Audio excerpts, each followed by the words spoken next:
What's up, everybody? Welcome back to another This Week in Gaming video. There's been a lot of stuff that has happened over the last few days in gaming, so let's get you caught up on what has happened in the world of gaming.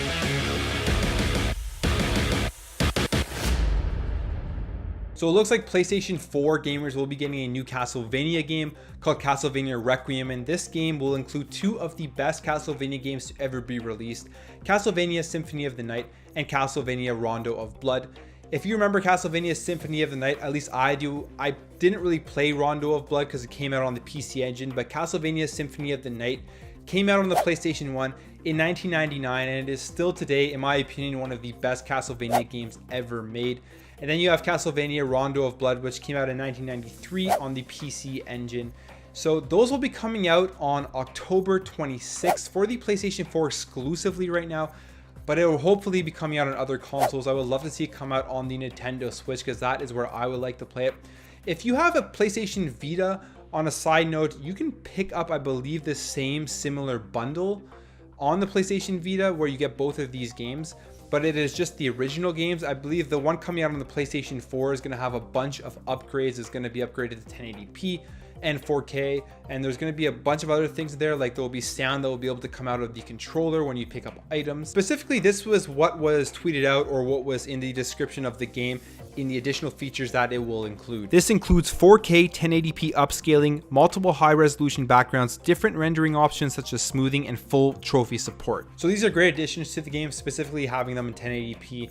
They're probably going to look great. So I'm excited for this to come out on October 26th. Let me know in the comments below if you've played these games before and if you're going to be picking this up on the PlayStation 4. So we got some great news. It looks like Sony has finally broken down and they're going to start allowing crossplay amongst different multi-platform games. They released a blog post outlining exactly what this means. Following a comprehensive evaluation process, SIE has identified a path towards supporting cross-platform features for select third-party content. We recognize that PS4 players have been eagerly awaiting an update, and we appreciate the community's continued patience as we have navigated through this issue to find a solution. Now, this to me is somewhat surprising because they kept being against crossplay, kept coming out and saying, no, we don't want to have this, and having all these different excuses as to why they can't have it. But they finally broken down. So really this shows that if the community continues to voice their opinion, continues to show that they are upset with the current decisions that a company is making, they will eventually break down. So this is very cool because I believe right now you can download Fortnite on the PlayStation 4 and play cross-platform against Xbox One members, PC, Android, and Nintendo Switch. And hopefully we will see this feature coming over to other third-party games like Rocket League, like Minecraft, and just various other games that support that right now on other consoles. Let me know in the comments below if you're excited about this and if you're surprised that Sony actually broke down and is allowing crossplay. Microsoft is finally bringing over mouse and keyboard support to the Xbox One. I'm kind of surprised it's actually taken them this long to do this, and they will be partnering up with Razer to release specific, I guess, branded mouse and keyboards for the Xbox One. I think this is good because there are games like Halo Wars 2 that will really benefit from that, but I really hope that they do put some sort of differentiation when you're playing online against somebody who is using a mouse and keyboard, because if you're playing a shooter and someone using a controller versus someone using a mouse and keyboard, the person with the mouse and keyboard have a huge advantage. They also said that it won't be mandatory in games, it'll just be up to the developers if they want to input it themselves. Let me know in the comments below if you are happy about this and if you'll be using a mouse and keyboard on the Xbox One. So the file size for Red Dead Redemption 2 has been revealed, and this comes from Target, who showed off the PlayStation 4 Pro bundle that comes with Red Dead Redemption 2, and they showed off the box art, and it looks like the game is going to be 105 gigabyte install, meaning that the game is going to be absolutely massive.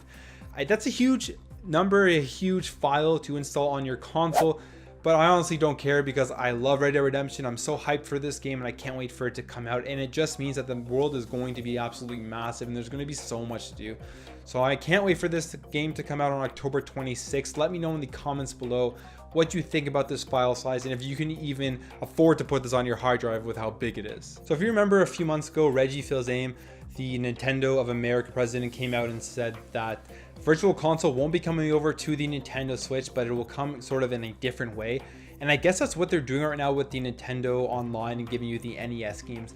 But we have a little bit of hope that they may actually bring it out for the Nintendo Switch. Twitter user KevDoy released a tweet showing the JSON file that was recently added to the Nintendo eShop, showing categories for Virtual Console games. So, well, Virtual Console titles, so the Game Boy Advance, the Game Boy Color, the N64, the Super Nintendo, and this is just encoding. There's nothing else to these categories, but this could mean that they may be thinking about bringing out these types of games to the Nintendo Switch eShop in the form of virtual console, or they could maybe possibly be adding these to the Nintendo Switch online service and giving you these as free games. That's honestly the way I kind of hope they will do it, giving us free SNES, Game Boy Color, Game Boy games, instead of just keeping it to NES. Let me know in the comments below if you're excited about this. Do you think this is just false optimism, or do you think they will actually bring out a virtual console to the Nintendo Switch? So that's news. If you enjoyed this video, make sure to hit that thumbs up button, subscribe if you're new to this channel, leave a comment down below about any of the things I talked about, and I'll catch you in the next video.